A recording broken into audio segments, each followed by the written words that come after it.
కథ పేరు అసలైన పండగ. రచన పద్మావతి దివాకర్లగారు. 35 ఉపాధ్యాయుడిగా ఉద్యోగ బాధ్యతలు నిర్వహించి ఉద్యోగ విరమణ తర్వాత ప్రస్తుతం స్వంత ఊళ్ళో విశ్రాంత జీవితం గడుపుతున్నాడు శివరాం.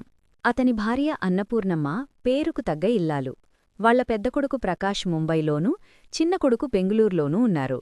అమ్మాయి ప్రమీల, అల్లుడు ప్రమోద్ వాళ్లుంటున్నది ముంబైలో. ముగ్గురం 3 వేర్వేరు ప్రాంతాల్లో ఉన్నారు. ఏవండి, పిల్లలకి ఫోన్ చేశారా? సంక్రాంతి పండక్కి వస్తామన్నారా? కొంగుకు తడిచేటులు తుడుచుకుంటూ భర్తనడిగింది అన్నపూర్ణమ్మ. వాలు కుర్చీలో కూర్చుని పేపర్ చదవడంలో లీనమై ఉన్న శివరాం తలెత్తాడు. ఫోన్ చేసి చెప్పాను, రావడానికి ప్రయత్నిస్తామన్నారు. అయినా ఈ పల్లెటూర్లో వాళ్లకి ఎలా తోస్తుంది చెప్పు? సంవత్సరమంతా ఏ పండగొచ్చినా క్రమం తప్పకుండా పిలుస్తూనే ఉన్నాం మరి. పెద్దవాడు ప్రకాష్ వస్తే చిన్నవాడు ప్రశాంత్ రాడు, వాళ్ళిద్దరూ వస్తే అమ్మాయి ప్రమీళ రాదు. అందరూ ఒకేసారి వచ్చి ఎన్నాళ్లయిందో.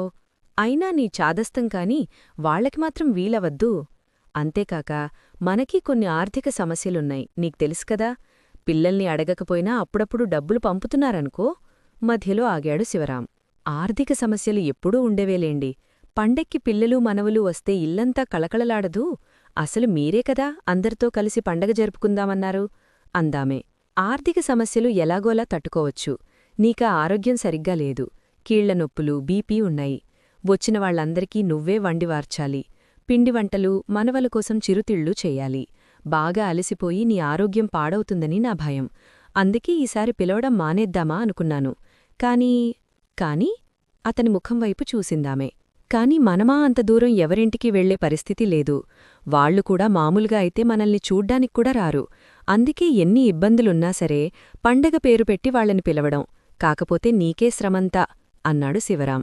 ఆ మాటలకి నొచ్చుకుందామే. అబ్బే, నాకేం శ్రమండి? పిల్లలకి మనవలకి చేసిపెట్టడం కూడా ఒక శ్రమేనా? ఇక నుండి వంట మనిషిని పెట్టుకుందాంలేండి.